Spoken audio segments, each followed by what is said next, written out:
So ito yung isa sa mga problema,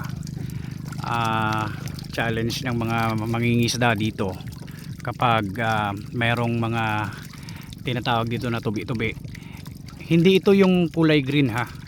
Ito yun, oh, yung slimy na parang moon jellyfish, part siya ng moon jellyfish pero makati ito.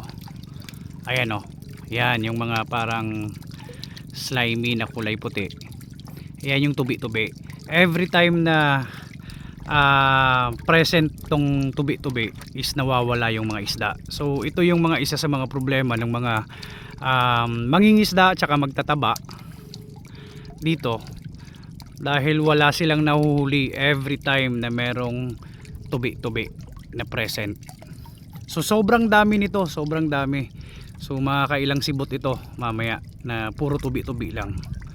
So yan kanina yung sinasabi ko na tubi-tubi, yung mga slimy na kulay puti na parang part ng moon jellyfish.